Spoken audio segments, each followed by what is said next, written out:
بسم الله الرحمن الرحيم. الحمد لله رب العالمين، والصلاة والسلام على خير خلق الله محمد وعلى آله وأصحابه الكرام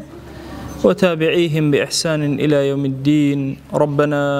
أرنا الحق حقا وارزقنا اتباعه، وأرنا الباطل باطلا وارزقنا اجتنابه. ربنا آتنا في الدنيا حسنة وفي الآخرة حسنة وقنا عذاب النار. ذكري صالحان وباسي صالحان همتك زور قورب إنسان أدا، لعل إنسان بهوي أم باسو خواسوك لخزمت أمبيا وقورانا أبي خوا جل جلاله درويك خيري لأكاتو لكلميك أمبيا وباشانا إسفادة أكاتو جياني بطاوي أقوره يكيك تلا أو كالبياواني أول يقوراني كباسيان أكين إبراهيمي خواصة. إبراهيمي خواص ناوي أبو إسحاق كنيك أبو إسحاق إبراهيمي كري أحمدي خواصة يكيك لوانيك لعراق لدايق بو لعراق وفاتي كردوا لسامراء لدايق بو يكيك بياو زور قوركاني أمتي بيغمر صلى الله عليه وآله وسلم مشهورة لنا جهاني إسلامية حتى استج دنقو رنقو وشكاني لعالم إسلامي أدروشينو وأزرنجينو بوشي بيوتري خواص لزمان عربية أو طالباري كاني كالداري خرما لأكرينو أنواع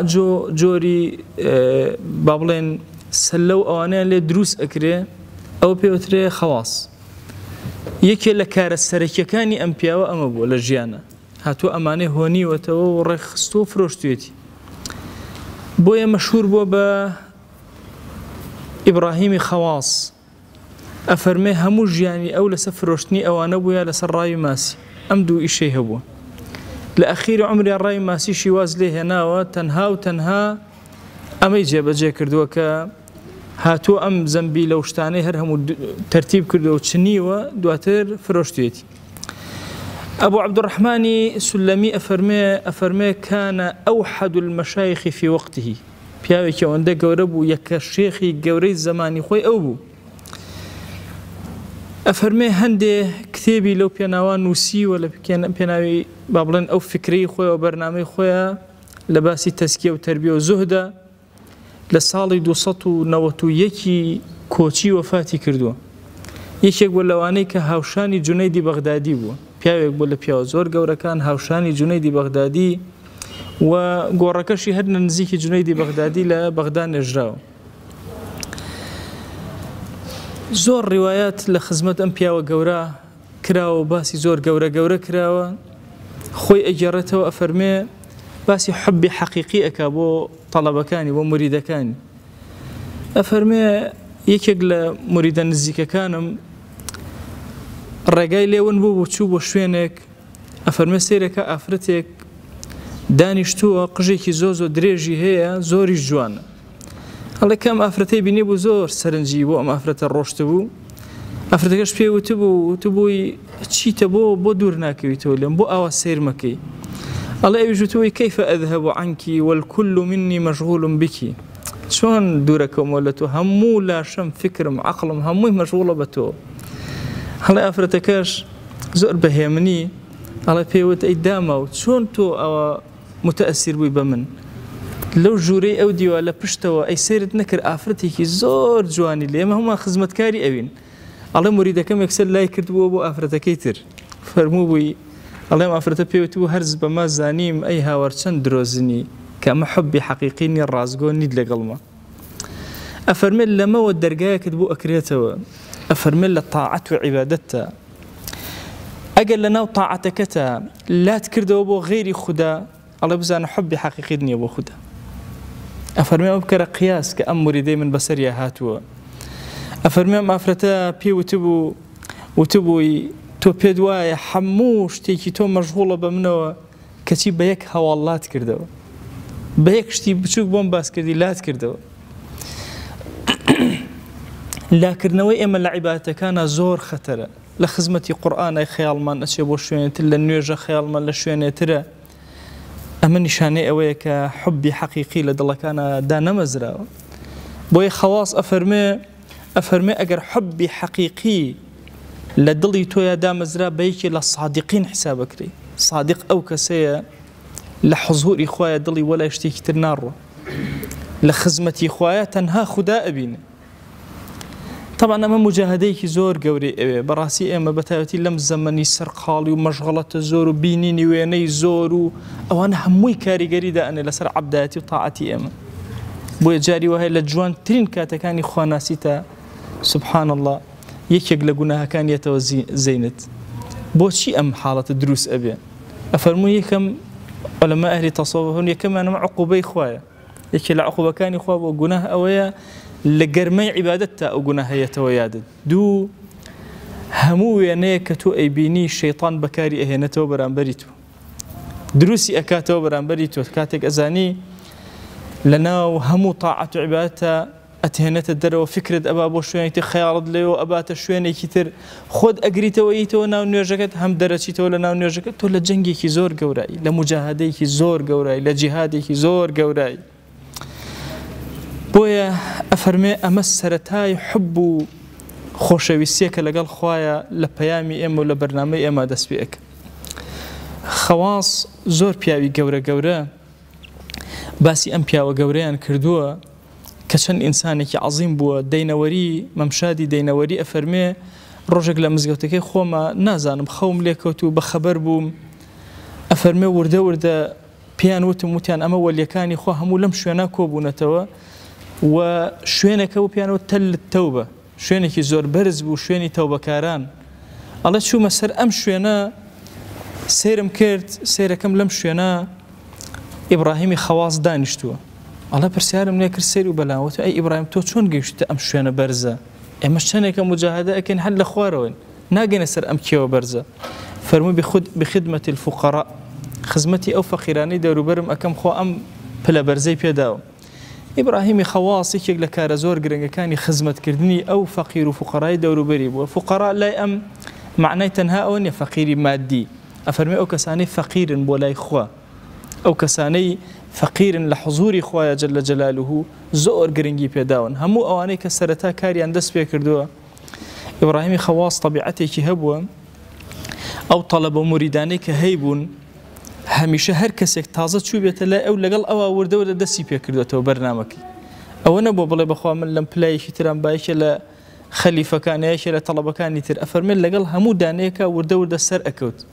هەتاوەکو بزانە بەرەو چ کەنارێکی ئەبا، بەرەو شوێنێکی ئەبا. ئەفەرمێ زۆر ئەسراری گەورەم بینیوە لە ژیانە. ئەفەرمێ فترەیەک خەریکی ڕاوی ماسی بووم و ئەشم زانی ئەو زەمبی لەو شتانم زۆر بە جوانی ئەدووری و چاک ئەکرد و ئەچنی. ئەفەرمێ کە ئەمزانی کە لە کەناری ئاوی دیجلەشە زۆر کات پوش و پەڵاشی زۆر کۆ ئەبێتەوە. ئەڵێ لەو پوش و پەڵاشانێک کە کۆ ئەبوونەوە لەو پەلیدار خوڕمایانە شتی جوان جوانم دروستە کرد و فڕم ئەدایە ناو ئاوەکەوە، چکە خۆم خەریکی ئەو بووم، خەریکی ماسیگرتن بووم. ئەڵێ ڕۆژی هات بە خەیاڵمە باشە بۆ شوێن ئەم شتانە نەکەم کە ئاو ئەی بابزانم بۆ کوێیان ئەبە. ئەڵێ کەوتمە شوێنی، ئەڵێ زۆر ڕۆشتم بزانم بەرەو کوێ ئەڕۆن. ئەڵێ هینەکەم لێون بوو، ئەو بردی بەرەو کەنارێکی تر بەرەو ئەو پەڕی ئاوەکە. ئەڵێ تەسەورم نەئەکرد ئەم شتانەی من ئاوا بچێتە ئەو بەرەوە و خۆشم نەمەتوانی بچمە ئەو بەرەوە. ئەڵێ ئافرەتێکم بینی زۆر ئەگریا، پێم وت ئەی ئەمەتەڵا بۆچی ئەگری؟ وتی وەڵی 5 هەتیوم هەیە، ڕۆژانەیە ئەمە کەناری ئەم ئاوە خوای گەورە ڕزقێکم لێرە ئەدا، ئەمڕۆ ڕزقەکەی نەدام. وتم ڕزقەکە چی بوو؟ تی وەڵا زەمبیلەیەک شتێکی جوانی نەخشێنرا و ئاوەکە ئەیهێنە منش لێرە ئەیفرۆشم ئیسفادەیەکی لێ ئەکەم. ئەڵێ اینجا تێگەیشتم کاتی لەهولعبی من خوا ڕزقی کەسێکی تری خستۆتە سەری. ئەفەرمێ بۆیە هەتاوەکو مناڵەکان گەورە بوون و واجبم کرد لەسەر خۆم کە ئەمەیان بۆ بدورم هەموو جارە بیان دەمێ، بۆیان بچن و بیان دەمێ هەتاوەکو ئەوان سوودێکی لێ وەربگرن. ئەفەرمێ جارێک لە کەناری مزگەوتە کەسێک زۆر کات دەنگی بەرزە کردەوە، کۆمەڵە گەنجی کۆ ئەکردەوە، خەڵکی مزگەوت هەراسانە بوون. عەرزی ئیبراهیمی خەواسیان کرد، وتیان بۆ ناچی ئامۆژگارێکی بکەی بەشکم خوای گەورە هیدایەتی ئەدا. ئیبراهیمی خەواس ئەچێ بۆ ئەوەی ئامۆژگارێکی ئەم گەنجەکە، ئەڵێ سەگی ئەم ماڵە زۆر بە خراپی وەڕی لە ئیبراهیمی خەواس. ئەفەرمێ ئیبراهیمی خەواس نەچوو، گەڕایەوە گەڕایەوە دەستی کرد بە تەوبە و ئیستیغفارێکی زۆر پاڕانەوەیکی زۆر لە خوای گەورە ئەڵە جاری دووهەم ڕۆشتەوە ساکە لێ نەوەڕی زۆر بە ئاسانی ڕۆشتەوە چوو ئامۆژگاری گەنجەکەی کرد و گەنجەکە خوای گەورە هیدایەتی دا وتی وەڵڵاهی ئەی ئیبراهیمی خەواس پێش ئەوەی بیت دڵم قەراری دابوو کە تەوبە بکەم هەموو ئەمانە دوور خەمەوە لە خۆم بێم دراوسێتی ماڵی خوا بکەم بە یەکجاری بە ڕازگۆیانە بە ڕۆح بیکەم ئەڵێ کە گەڕایەوە ناو مزگەوت پرسیاریان لێ کرد وتیان باشە هۆکاری ئەمە چییە بەم شێوازە یەکەم جار چویت و گەڕایتەوە ساکە لێت وەڕی و جاری دووەم لێت نەوەڕی فەرمووی وەڵڵاهی وەڕینی ئەو سەگە زانیم گوناهێکم هەیە زۆر بیرم کردەوە گوناهەکەم بیر نەئەکەوتەوە چیم کردووە بۆ خوای گەورە عقوبەم ئەدا بە سەگێکی خۆی بە یەکێک لە مەخلوقاتی خۆی بۆ ئەم سەگە لە من ئەوەڕێ ئەڵێ بۆیە ئیستیغفارێکی زۆر قوڵم کرد بە دڵ لعل رب العالمین عفوم کە ئەڵێ هەستم کرد کە ئومێدم وەها بوو کە جاری دووهەم ئەڕۆمەوە خوای گەورە عفوی کردبم ساکە لێم نەوەڕی ئەفەرمێ ئەگەر هەزار جار بچوومایە ساکە لێم بوەڕیایە قسەیەکم نەئەکرد ئەمزانی منی خەتابار کەڵکی قسەکردنم نییە کەڵکی ئەوم نییە بچم ئامۆژگاری کەسێکم کە خۆم خەریکی گوناهکاری بم کە ئەمە دەرسێکی زۆر گەورەی تایە بۆ مامۆسایانی ئاینی بۆ دوعات بۆ ئەو کەسانی قسەیە بۆ خەڵکەکەن بۆ ئێمەمانان زۆر ئەبێ سوودێک لەمە وەرگرین بەڕاستی ئەبێت تەوبەکارێکی زۆر ڕازگۆیان نەبین لە حزوری خوایە لەعل لە خوای گەورە دەروی خێرمان لێ ئەکاتەوە ئەفەرمێ دڵەکان دەوایان پێویستە دەواکانیان پێنجتە ئەبێت لەم پێنج بوارە کارت کرد بێ لەسەر دڵت اینجا دڵتدا ئەمەزرێ یەکەم ئەفەرمێ قراءة القورآن بالتدبر ئەفەرمێ قورآنت خوێن بێتەوە بە هێواشی بە بیرکردنەوە جوان حاڵی بوون خلاء البطن ئەبێ سکە خاڵی کرد بێتەوە زۆر بە ڕۆژوو بووبی کەمت خوارد بێ زۆر کەم قیام الليل شەوی خۆتت زیندوو کرد بێتەوە ئەگەنا داوای دڵت نایە التضرع عند السحر لە کاتی سەحەر و پارشێوە پێشبانگی بەیانی ئەو پەڕی تەضرعت لە بەردەم خوا زەلیلی لە بەردەم خوا نوان دەبێ طبعا تەضرع لە زمانی عەرەبیە ضرع یعنی گوان ئەڵێن چۆن بەچەیەک ئاوا دەمەکاتەوە بۆ گوانی دایکەکەی و لەو کاتە لەو پەڕی زەلیلیایە ئەبێ ئینسانی ئیماندار لە کاتی تەضرع لە حوزوری خوای ئاوا خۆی بە زەلیل بزانێ ئەفەرمێ پێنجەمین کە دەوای دڵەکان ئەکا دڵی نەخۆش ئەبێتە مای شیفە مجالسة الصالحین ئەوەی لەگەڵ صالحەکان و پیاوە گەورەکان دابنیشی ئیسفادەیە کەی سوودێک وەرەگری ئەفەرمێ ئەم پێنجتە پێنج دەوای دڵن دڵ دەوای تری نییە غێری ئەمانە ئەبێ کارکەی لەسەر ئەمانە ئەفەرمێت چەندێک یەکێکتر لە قسەکانی ئیبراهیمی خەواس ئەفەرمێت چەندێک خوا جەل جەلاله و ئەمرەکانی لای خوا بەلای تۆ عەزیز بن گەورە بن بەڕێز بن ئەوەندە خوای گەورە تۆ عەزیز ئەکە لە ئیماندارە عیزەتێکی زۆر گەورەت ئەداتێ ئەفەرمێ لە دڵی ئیماندارانە ئینسان خوای گەورە عەزیزی کا موسڵمانان بە گەورەی بزانن بە جوانی بزانن بە چاکی بزانن مە فەزڵێکی زۆر گەورەیە لە فەرمایشتی پێغەمبەریان صلی الله عليه و آله وسلم فەرمێت چل کەس لە ئەهلی ئیمان شاهیدیان دا بۆ کەسێک ئەو کەسە خوای گەورە لێی خۆشە بێ ئەی خاتە ناو بەهەشتەوە زۆر گەورەیە جاری وایە سەیتت ناوبانگت دەرەکەی موسڵمانان زۆر بە گەورەت ئەزانن ئەو فەزیلەتێکی زۆر گەورەیە ئەهلی گەڕەکەکەت ئەهلی مزگەوتەکەت ئەهلی ناوچەکەت جاری وایە تۆ گوناهباری کەچی ئەوان بە باش باس دەکەن بە چاکە باس دەکەن ئەمە فەزیلەتێکی زۆر گەورەی ئیلاهیە ئەفەرمێت چەندێ ئەمرەکانی خوا بە گەورە ڕاگری لە دڵتا ئەوەندە خوا لە دڵی ئیماندارانە گەورەتەکە ئەفەرمێ هۆزانەکەن ئاگاتان لێبێ زۆرینەی ڕیوایەتکردن لە پێغەمبەرگیانەوە صلی الله عليه وسلم لە حەدیث و فەرمایشتە ناکاتە عیلم ئەفەرمێ لەیس العلم بکەثرة الرواية ئەوە نییە ڕیوایەتی زۆر کەیت و ئەحادیثی زۆر بێنیت و نانە ئەوە نییە ئەفەرمێ علم ئەوەیە کە شوێن علمەکەت بکەوی بەکاری بێنی شوێن سنەتەکانی پێغەمبەر بکەوی صلی الله عليه وسلم بە عەمەل و کردەوە ئەفەرمێ وئین کانە قەلیل العلم بە ئەم کەسە قەلیل العلم بێ هەر بە عالم حسابەکرێ مادام عەمەلی لەگەڵ خۆیان کۆ کردوێتەوە ئیبراهیمی خەواس لە قسەیەکی تریا ئەفەرمێ ئەم علمە خوا جەل جەلاله بە هەموو کەسێکی عەتا ناکە علمی وەرگرتنی ڕۆح تەسکیە و تەربیە ئەفەرمێ هەرچ کەسێک کردەوەکانی قسە نەکەن علمەکەی ئەعتیباری پێی نییە واتە کردەوەکان گرنگترە هەتا وەکو قسەکان و ئەو کەلیماتانەی کە فێری بوون ئەفەرمێ ئەگەر ئەتەوێ عافیەتت هەبێ طبعا عافیەت شتێکی زۆر گەورەیە عەفو عافیەتمان هەیە لە شەریعەتە عەفو ئەوەی خوای گەورە لێت خۆش بێ عافیەت ئەوەیە ڕۆحت ئارام بێ لاشەت ئارام بێ لە سەحەت و لەش ساغیا بی فکرت ئارام بێ، ماڵت ئارام، ژیانت پڕ بێ لە ئارامی، ئەمە ئەکاتە عافیەت. ئەم تعریفێکی تایبەتی هەیە بۆ عافیەت، ئەفەرمێ عافیەت لە چوار شتا دەستەکەوێ. ئەگەر خوا دیندارێکی پێدای و مبتەدیع نەبووی، ئەهلی بیدعە نەبووی، ئەفەرمێ دین بلا بیدعە، خەریکی بیدعە و بیدعەکاری نەبووی، خەریکی دینێکی ساغی جوانی ئەم ئومەتی ئیسلامیە بووی، وشەکانی پێغەمبەریان صلی الله علیه وسلم سنەتەکانی ئەوت زیندوو ئەکرد و ئەهلی سنەت بووی، ئەهلی سنەت و جەماعەت بووی، ئەهلی بیدع نەبووی، ئەهلی فیڕەقەکان نەبووی. ئەفەرمێ ئەمە عافیەتێکی زۆر گەورەی تایە. دووهەم وعەمەل بلا ئافە، ئەگەر بتوانی ئیشکەی بۆ خوا بەبێ ئافەتەکانی دڵ، بەبێ ڕیابازی، بەبێ فتور و تەمەڵی، بەبێ ئەمانە عملێکی زۆر ساغ بۆ خوا بکەی، ئەمە عافیەتە. وقلب بلا شغل، ئەگەر دڵت ئارام بێ، مەشغوڵ نەبێ، مەشغوڵ. ئێمە مشکلەیەکی زۆر گەورەمان هەیە لە ئەمڕۆ، بڕواکەن تەسەوورکەن خەڵکی ئەمڕۆ هەمووی جۆرێک لە نەخۆشی نەفسی خەریکە تووشێ، بۆ چونکە دڵی مەشغوڵە. بەتایەتی پیا و ئەمڕۆ قورسایی زۆر لەسەر فکر و ذهنیەتی، یعنی نازانێت چۆن مناڵەکەی پەروەردەکە، لە ڕووی پەروەردەوە کێشەی هەیە، لە ڕووی مادەوە کێشەی هەیە، یعنی ژیانی زۆر بە زەحمەت ئەڕوە. بۆیە ئەو ئەرکەی کە خوای گەورە ئەمڕۆ خسوێتە سەرشانی پیاوەکان زۆر ئەرکێکی قورسە، لەناو جەنگێکی زۆر گەورەیە. جاران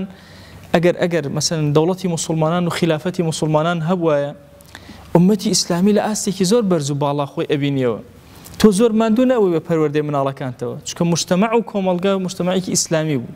ئێستا دەوڵەتت ئیسلامی نییە، کۆمەڵگات ئیسلامی نییە، ئوسرەکەت خەریکە تێکەچێ. بۆیە باوک قورسایی زۆر گەورە لەسەر شانیەتی، دڵی مەشغوڵە. ئەڵێ ئەگەر خوای گەورە دڵێکی بەبێ مەشغەڵەت پێدای، ڕەبتی بەخۆیەوە هەبوو، ئارام بوو، لەسەر خۆ بوو، ئەفەرمێ ئەمە یەکێکە لە عافیەتەکان کە خوای گەورە پێت عەتاءەکە. یەکێکتر لە عافیەتەکان چوارەمینیان نەفس بلا شەهوەتی، ئەگەر نەفسەکەت گەیاندە پەروەردەیەکیەوە لە شەهوەتەکان ڕادگرت. طبعا دوو شەهوەت هەیە، شەهوەت زۆرە لە دڵە، ئەنواع و ئەشکال، شەهوەتی ڕیئاسەت هەیە، هەموو نەفسێک حەزەکە ڕئیس بێ. ئێستا ئەگەر کورد 5 ملیۆن بێ، هەر پێنجەکە ئێوێ سەرۆکی وڵاتەکە بێ، بە نێر و مێ و مناڵ و گەورەوە. لە مەسەلەی خواردنە شەهوەت هەیە، لە مەسەلەی ئافرەتە شەهوەت هەیە. ئەفەرمێ ئەگەر توانیت کۆنتڕۆڵی شەهوەتەکانی خۆت بکەی، تۆ یەکێکی لەو کەسانەی کە گەیشتوتە پلەی عافیەت و خوای گەورە عافیەتی پێ عەتا کردووی. ئەفەرمێ فەقیری ئاگاتان لێبێ، ئەوە نییە کە ئینسانەکە فەقیر بێ. ئەفەرمێ فەقیر ئەو کەسێ تەرک و شەکوە، ئەوەیە شکایەتی خوا لای خەڵک ناکە، بێدەنگ ئەبێ، ئەپاڕێتەوە، ئەلاڵێتەوە. یعنی ئومەتی ئیسلامی دوو جۆر فەقیری هەیە دائیمە، فەقیرێکی دەم بە هاواری هەیە، هاوارەکە، فەقیرێکی هەیە بێدەنگە. فەقیرە بێدەنگەکە زۆر فەضیلەتی هەیە. طبعا هیچیان بێ ڕزق نابن، خوای گەورە ڕزقی هەردووکیان ئەدا، ئیلا خوای گەورە جنودی خۆی هەیە ئەینێرە بۆ هەردووکیان. زۆرێک لە ئیمامە گەورەکان، ئیمامی ئەحمەد کاتێکە پارە و ڕاتب و مەعاشی ئەبڕن، ئەفەرمێ هەموو سەرمانگێک کەسێکی مولەثەم ئەهات دەموچاوی پێچرا بۆ جیرەی مانگێکی ئەدا بە ئیمامی ئەحمەد و ئەڕۆشت. ئەفەرمێ نەزانی کێیە، نەزانی چۆنە، نەزانی چۆن، هیچ، هەموو جارێ ئەهات شتەکەی دائەنا و یەکسەر بەجێ ئەهێ شوێنەک. لەبەرەوە خوای گەورە قسە بکەی قسە نەکەی، خوای گەورە قەت پەکی کەسێک ناخە. هەمومان لە ژیانمانە دنیایەک لەمانەمان هاتوۆتە پێشەوە، خوا پیشانی داوین کە ئێمە ئیماندار ئەگەر سەبرمان هەبێت چۆن خوای گەورە دەرگاکانی ڕزق ئەکاتەوە، بە چ شێوازێک بەسەرمانە ڕەحمەت و بەزەیەکانی خۆی ئەبارێنێ. ئەفەرمێ ئەثەری بەڵاکان بەسەرتەوە ئەعتیادیت دەرکەوێت لە حوزوری خوایە، زۆر ئاسای ئەسەری بەڵاکان، ئەسەری فەقیری بەجلتەوە با دەرکەوێت، زۆر طەبیعیە. بە پۆشە زۆر کات فەقیری متەکەبیر زۆر مشکلەیە لە شەریعەت، زۆر ئاگامە لەوە بێ ئینسان فەقیر بێ و خۆشی زۆر بە دەوڵەمەند پیشان بدەن. نە، فەقیری شانازیە، فەقیری عیبە نییە. کۆمەڵگای موسڵمان چۆن دەوڵەمەند بەلایەوە گرنگە و یاسایی هەیە، فەقیری شەروایە. بۆیە فەقیری فەضیلەتێکی زۆر گەورەیە. هەندێک لەم عاریفە گەورانە ئەڵێن خوایە هەموو خەڵک داوای دەوڵەمەندی لێکە، ئێمە داوای فەقیری لێک. فەقیری شەر تەنها ئەوە نیە ئینسان نەیبێت لە ڕووی مادیەوە، نا، فەقیری دڵی ئەوەندە فەقیر بێ لە حوزوری خوایە، ئەگەر سەرۆت و سامانی هەموو ئەم جیهانە هی ئەو بێ، ئەو چاوی لەو سەرۆت و سامان نەبێ، بەهی خوای بزانێ، بەهی خۆی نەزانێ. ئەفەرمێ شەیطان دوو حەبلی زۆر بە قووەتی هەیە، هەر کەسی پێ بەستەوە لە بەنو ئادەم هیچ مەجالاتی تیا نایڵێتەوە، لەو بە قووەتر نییە لە بەنو ئادەمە. ئەفەرمێ ما ئوثق بەنو ئادەمە ئەوثق منهما، بە حەیاتی بەنو ئادەم وەچەکانی ئادەم بە هیچ شتێ نەپێچراون نەبەسراونەتەوە بە ئەندازی ئەوانە بەهێز. یەکەمیان أفرمي خوف الفقر الشيطان دائما لدلتا ترسي فقيري أنا أتصور كان إما هرهمومان أو معاجنها تو نازم هم بير مبورة دنيا برو كاولي أروى فقيري الرومانتي إيكا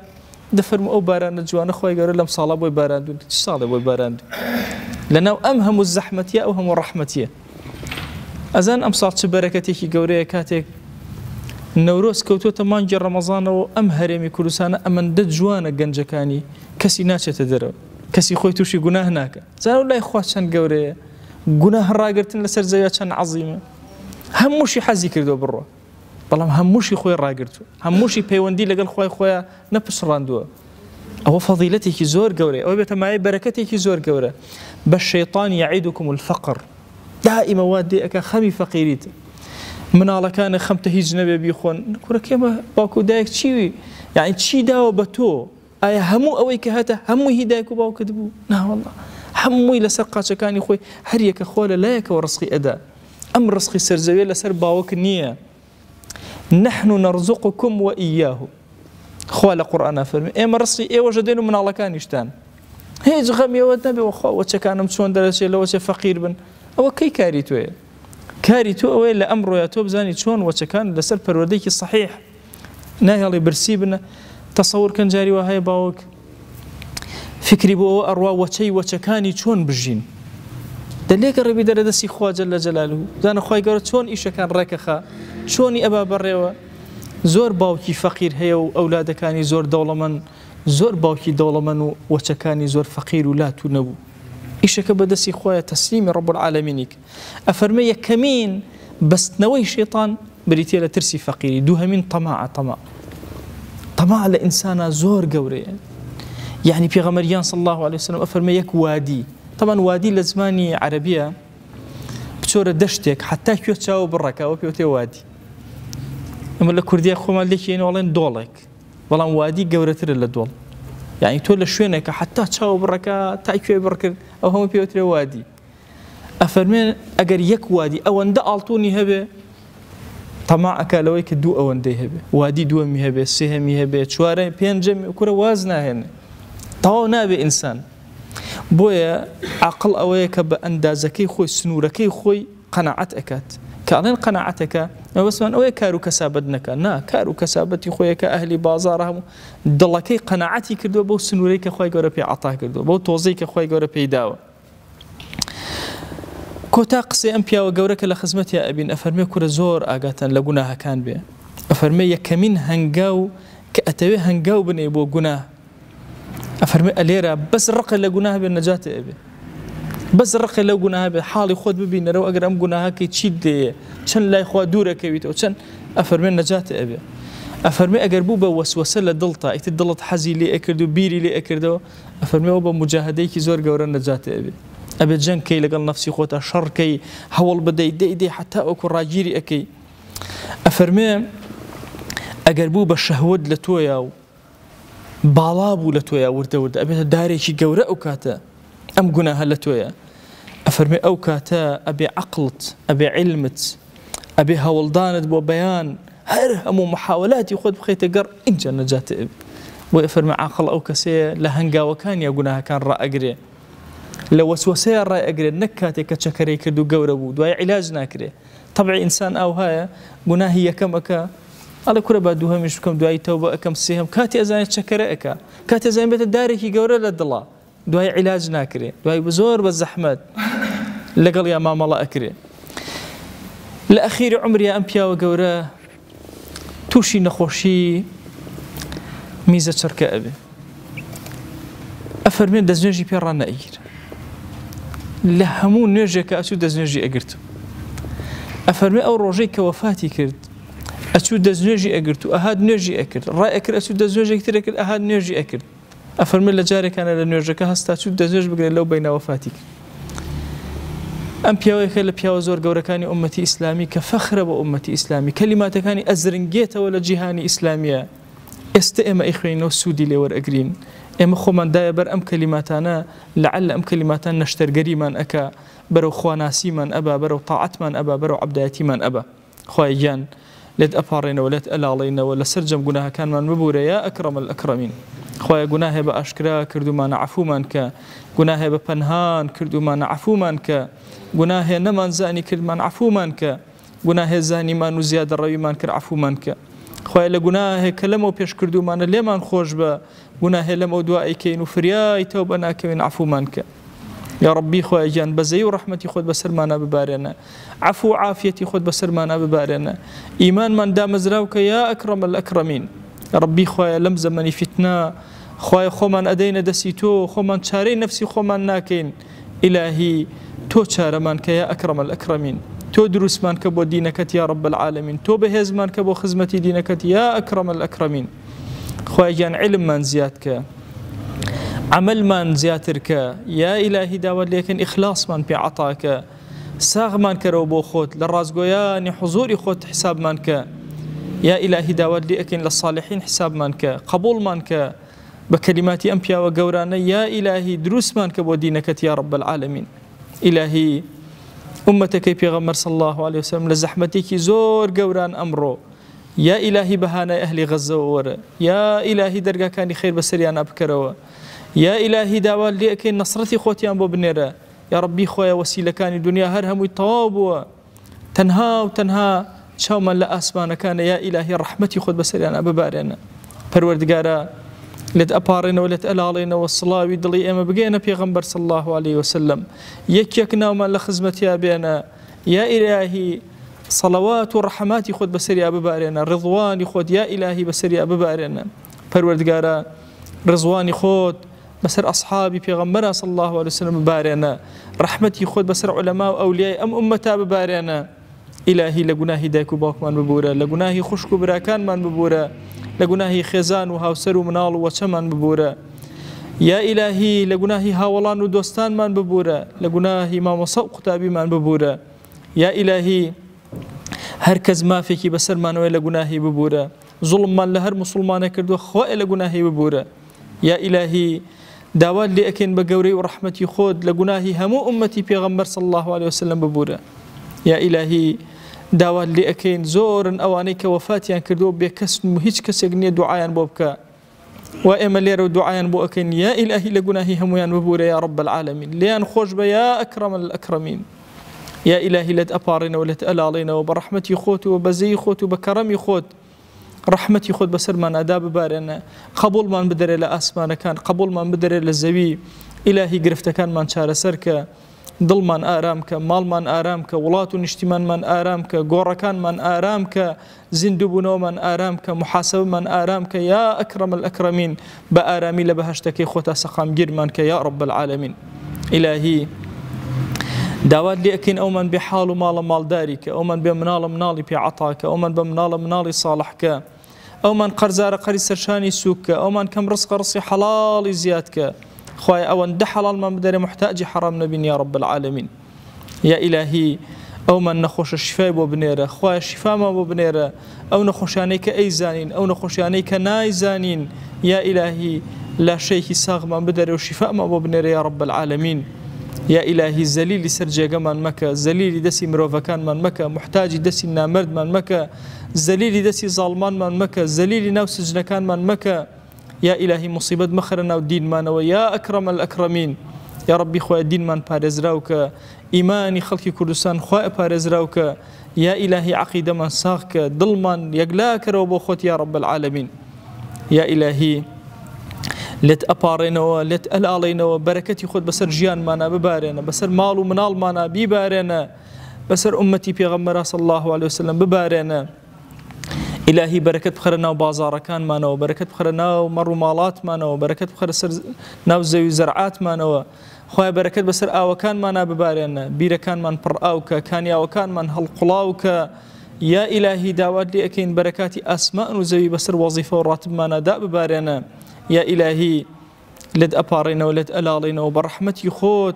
بركتي خود بخير الشوكان مانو بركتي خود بخير الروجكان مانو بركتي خود بخير نوع علم مانو بخير نوع عمل مانو يا رب العالمين يا ربي خويا بركت لنا وجنجكان مانا دروسك جنجكان من بهيسك يا إلهي لبردم أما وجي فسادا بيان بارزة يا رب العالمين رابكاران بي بارزة يا أكرم الأكرمين آمين آمين والحمد لله رب العالمين وصلى الله على سيدنا محمد وعلى آله وصحبه وسلم تسليما كثيرا أبدا إلى يوم الدين. خواهي قول لقناه من الشيء أجبوري وخالي من قبولك.